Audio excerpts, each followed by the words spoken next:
in the small Egyptian village of Nagrig. The days begin early. The air smells of dust. Where football is not just a game. It's the heartbeat of the streets. Among those streets ran a boy small and fast, chasing a ball, playing on dusty fields, dreaming of the big stadiums. No cameras, no crowd, just a dream, and a boy who refused to stop running. His name, Mohamed Salah. To the world, he would become the Egyptian king. But before the trophies, before the chants of Anfield, he was just a boy with a simple goal: to play football. He loved football from a young age. Every afternoon, after school, he would grab his shoes and join his friends. They played until the sun disappeared behind the fields. He ran. He practiced, even when no one was watching. He never stopped. That was his secret: discipline before fame. The boy from Nagrig was preparing for a stage far bigger than he could imagine. A stage that would take him across continents, across cultures, and into the hearts of millions. This is where it all began. One boy, one ball, one dream. A dream that wasn't at the door, it was 9 hours away. But distance doesn't stop you from dreaming. Every day, young Mohamed Salah traveled 9 hours, from Nagrig to Cairo, and back again. 2 buses, long walks, a train for a few hours. That's how deep his love for football ran. Football became part of his life in his small village. A boy carrying his bag, half asleep on buses, watching the fields pass by, like moving paintings. While others rested, he was on the road, chasing something only he could see. The roads were long, the days were hot, and sometimes cold, but he never complained. He smiled, trained, and listened to his coaches. He was just a teenager, but already he understood something most adults forget. If you want the dream, you must pay the price. At age 14, he joined the youth team of El Moalin Sporting Club. After being spotted by a scout who had originally come to watch another child play, but was distracted by Salah, he began to rise, eventually becoming a regular in the team. Small stadiums, few fans, but big heart. Coaches saw his speed, his focus, and his respect. That's how his reputation began, not as a star, but as a student of the game. He learned how to move, how to see space, how to attack with calm. Even then, Salah didn't just play football. He studied it. And when they said, "You'll never make it," he said nothing. He just kept running. Every touch, every sprint, was a message to the world that hadn't met him yet. He didn't know it yet, but the world was already turning in his direction. In 2012, a new chapter began. The boy from Nagrig was about to step into a new world, Europe. Salah crossed borders, from Egypt to Switzerland, from the heat of Nagrig to the cold of Basel. For a young player, it wasn't just a transfer, it was a transformation. A new country, a new language. But football was the one language that needed no translation. At Basel, he carried his dream like luggage heavier than his bag. He trained harder than ever. And then came the night that changed everything. April 25th, 2013, Europa League semifinal. At Stadium Jacob Park, Switzerland. Basel versus Chelsea. The match that caught the world's eye.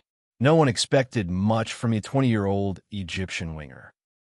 The game was tense, but Salah saw space, the kind only great players see. A quick pass came through. He ran. 2 defenders chased, but he was faster. A soft touch. A calm finish. Goal. In that moment, the football world turned its eyes. Journalists started asking, who is this Egyptian kid outrunning Chelsea's defense? It wasn't lucky goal. It was years of running under the sun, now shining under the floodlights. That goal wasn't just a score. It was a message: I belong here. From that match, everything changed. European clubs noticed his pace, his timing, his calmness under pressure. Chelsea, one of the biggest clubs in the world, wanted Mohamed Salah, and he said yes. A boy from a small Egyptian village, now wearing the blue shirt of one of the biggest clubs in the world. A story made for headlines. But football, like life, isn't just about arriving. It's about surviving. At Chelsea, Salah faced new challenges. The pace was brutal, competition was fierce, and sometimes the dream felt like a storm he wasn't ready for. He sat on the bench more than he played. He watched games from the sidelines, his heart burning to prove himself. And for the first time, doubt entered the story. But here's what they didn't see. Salah never complained. He never blamed anyone. He said later, "I didn't speak. I just worked." When others rested, he trained. When others gave up, he prepared for the next chance. He understood something most players never do. Failure isn't the end, it's feedback. Chelsea sent him on loan to Fiorentina, then AS Roma, and that's where everything changed. He didn't change teams, he changed himself. Italy became his rebirth, a league of tactics, skill, and patience, perfect for a player who had learned to be silent, but deadly. In Roma, Salah found his confidence again. He ran faster, scored more, and learned how to lead. He wasn't just playing for goals anymore. He was playing to prove himself. Every goal was a message to those who doubted him. Every assist was a whisper saying, "I'm not finished." The world began to notice again. And soon another call came. This time from Liverpool. And this time, Mohamed Salah was ready. Liverpool, not just a football team. It's a community, a spirit, a culture, a living heartbeat echoing through generations, a rhythm that flows through every street. In this city, football is more than a game. It's family. It's faith. A team built on belief. You'll never walk alone. Belief in each other, in the dream, in the impossible comeback, is what defines them. A city that understands struggle. They've tasted loss, but they never lost belief. When Mohamed Salah walked into Anfield, he didn't just sign a contract.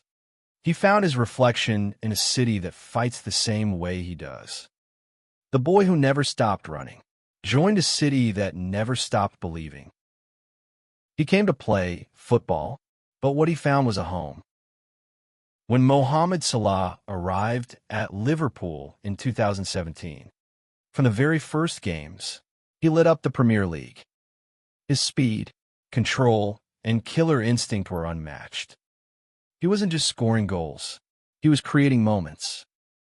Moments that gave fans goosebumps, that made commentators lose their voices, that made the crowd sing his name with pride. Week after week, goal after goal, something started to change. Anfield began to rise before he even touched the ball. Every run, every touch carried electricity. The crowd didn't just watch him play. They felt him. Then came the chant, "Mo Salah, Mo Salah," running down the wing. It started with a few voices, then hundreds, then the whole stadium. That song became a symbol. Fans sang it at every match. It wasn't just admiration. It was love. Salah wasn't a new signing anymore. He was their hero. In a city that loves those who never stop believing, they saw themselves in Mohamed Salah. In every home, every pub, every heart, he was no longer just a footballer.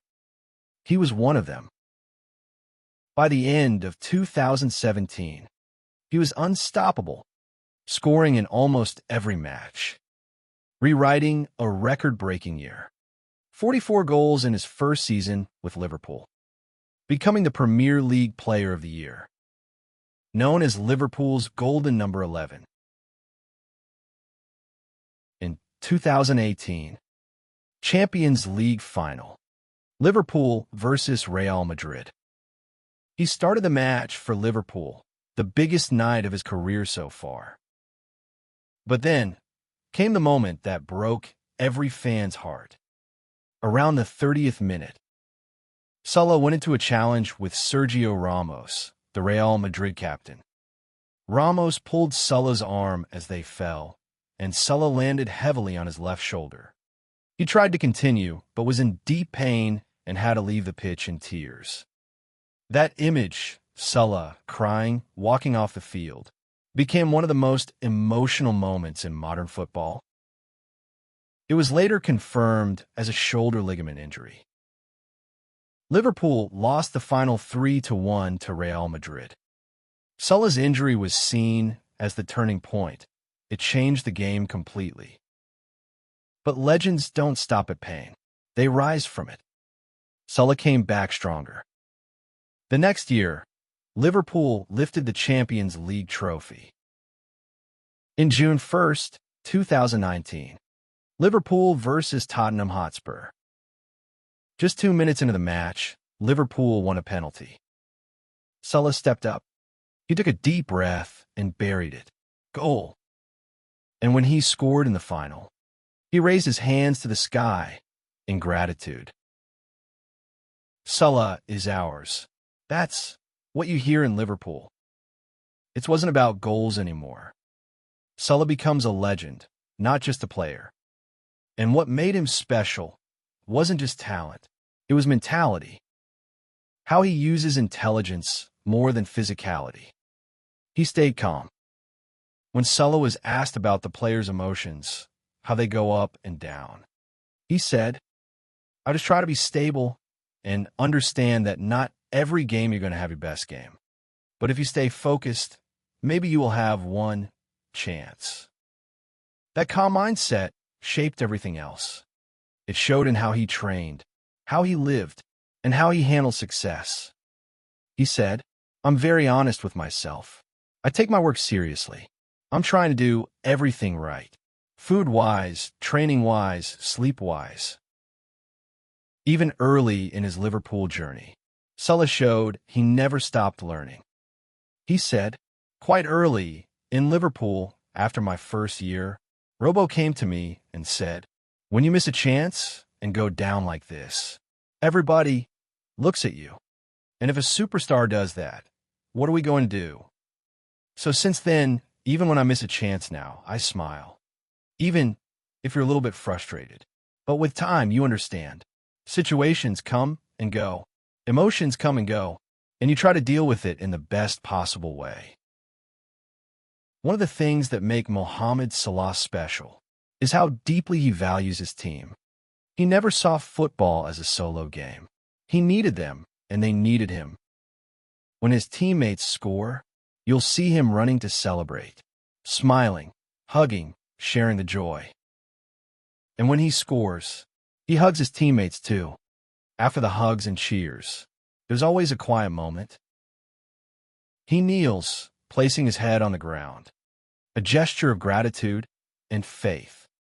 That's Salah's sujud, a prayer of thanks, a moment between him and Allah. He consistently remembering Allah whenever he scores.